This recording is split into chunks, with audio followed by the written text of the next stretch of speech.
Hello, my name is Rebecca Davenport. I am one of the yoga instructors with Peak Nutrition and Peak Fitness. And today I am going to show you a bunch of stretches that you can do with using not just a chair, but also other things that might be in your office. So let's go ahead and grab a chair and let's get started. So I have technically three levels here. This lowest little stool, if you can see it, the top of this counter, which is going to mimic a desk, and then of course this chair. Now this chair that I have is a little on the high side, which is why I have the stool. So a lot of times when we sit down, to start off with, as we sit down, the Americans slump when we sit. And you want to sit down leading with the tailbone, so you're kind of bowing forward at the hip line. So when you are sitting, for really good posture, always consider that type of a seat. And then to start with any seated stretches, one that is most common, let's turn this around so you can see me better, that is pretty common is crossing one ankle up and over a knee. Now for some folks, their hips are really tight and it can be hard to get that ankle up and over the knee. So one way to kind of cheat is straighten the leg first, place the ankle above the knee, and then bend to your ability. And then with that tall spine that we've already brought into the seat, you're gonna bow forward and go to your depth. For those who have a little bit more openness, you can flex at the ankle so your foot is kind of flat, like you see this 90 degree, and you just bow forward. Easing into it. The weight of your arms can help out, and you can just press down. Still keep your upper back straight though. Don't slump, don't round, don't surrender. And then bring yourself up. So that's something that you can do for however many counts on however many sides. Make sure that you get both sides evenly. Whether you're counting for 3 to 5 seconds, etc. The longer you're able to stay in the stretch, the more open the muscle fibers can become. And another thing that's good to incorporate with any of these stretches is deep, steady breath. That's just as important. So, simple stretch. It's called the figure 4 stretch. We're going to move on to another stretch. You're going to step up, come to a standing position. So we're going to use a higher chair rather than the stool here. And we're going to start with a forward fold stretch.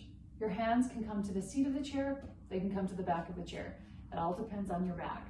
You're going to step the feet back as your hands rest wherever they've chosen, and you're going to push your hips back. Let your head drop down between the arms.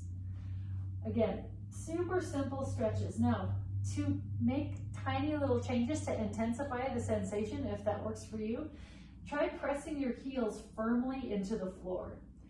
If your hamstring or your low back is just like, this hurts, 2 options you can do. One is you just bring your feet wider apart, or you bend your knees. And you can do both together or one at a time. Ultimately, as time goes on, you'll want to start walking your feet closer together so you're getting a greater stretch and opening things up more through the back, down through the hamstrings. And again, go to that deep breath. Inhale and exhale in and out through the nose. Really expand your breath. Think about pulling it from the lower back rather than the upper back, so you're getting a deeper breath there. And then you can tuck the chin in, slowly roll yourself up, bring yourself forward, coming into what's called a high upward dog, and gently drop the tailbone, or rather the pelvis, towards the chair. Don't collapse into your shoulders, push up. Now this is great if you have a chair that does not have wheels on it. Don't do this if your chair has wheels on it, but you can do this at your desk. It still provides the same stretch. And then bring yourself back. Now, another stretch that we're going to do with the chair, and I'm going to use the back of the chair here, is a twist for the spine. You're going to go ahead, once again, place the hands on the back of the chair, walk the feet back, and then you're going to keep one hand on top, the other hand is going to lower down to the floor.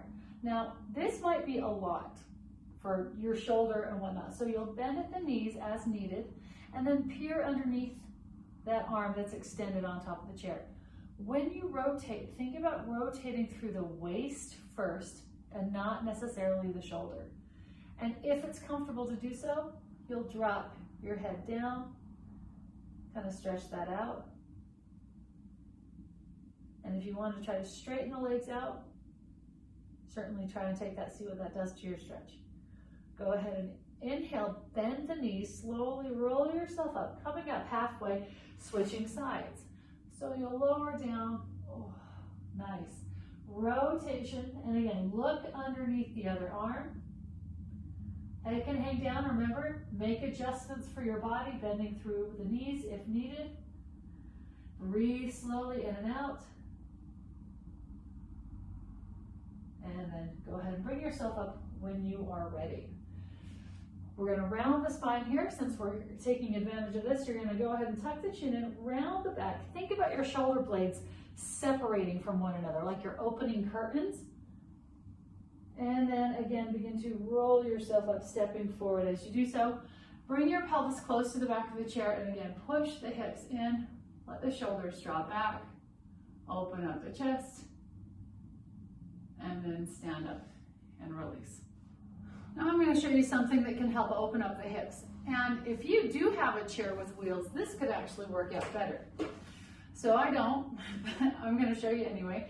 And it's basically doing high lunges. So you're going to bring one leg up on top of the seat of the chair, and then that foot that you're standing on, you can turn the toes out a bit, listen to your knee joint. Don't feel like you've got to lock your knee in. We don't want that knee to collapse inward. We want that knee to, if needed, be rotated outward. You're going to bring your hands down onto the seat of the chair. Now, depending on how your hip feels, you might need to bring the hands to the top of the thigh, and you're just going to roll forward and back. So this works great with a stabilized chair, aka no wheels.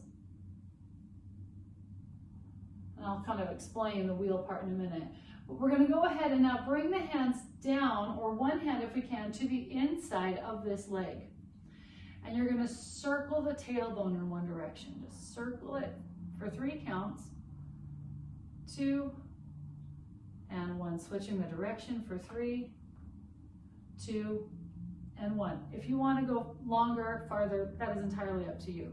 And then our exhale is going to push our hips back, and we're going to straighten that leg, coming into the hamstring stretch, also known as nose to knee. So you lower your nose down to the knee.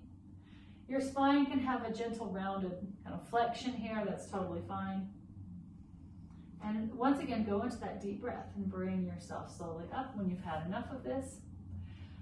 Now, those of you that might have a wheelchair, you simply would stay tall, and this is great for balance too, and you would just push that chair out and pull it back, out and pull it back. So then you're kind of warming up the quad while also working and softening the hip flexor. And you can then extend the leg straight and kind of sway your chair side to side if you have wheels. And so that's another great stretch. So go ahead and let's get the other side. You're going to bring the other foot up. And again, if this side means you got to be hands on the thighs, I mean, these are very familiar stretches, I'm sure, for a lot of us. But then we're going to fold forward. We're going to find those hip circles, trying to bring our hands to the inside. Stir the tailbone in the air for 3, 2, 1. Switch the direction. 3, 2, and 1. Send your hips back. Find your hamstring stretch. You can go deeper in this by flexing the foot as well. This side might be more open, this side might be tighter. That's totally normal to have one side that is more responsive to a stretch than the other. And go ahead and slowly bring yourself up. And again, if you did those swings side to side, if you happen to have that kind of a chair, you're welcome to do that. Kind of forward and back, etc. And then bring yourself up. All right, so for this next, and this will be our last set of stretching, I'm going to show you a couple things with the wall, especially to open up the chest, open up the shoulders. Again, I know a lot of us sit and type like this, like we're little gremlins in the dark. So we want to try and become Gizmo and find the light. So what we're going to do is you're going to find a wall.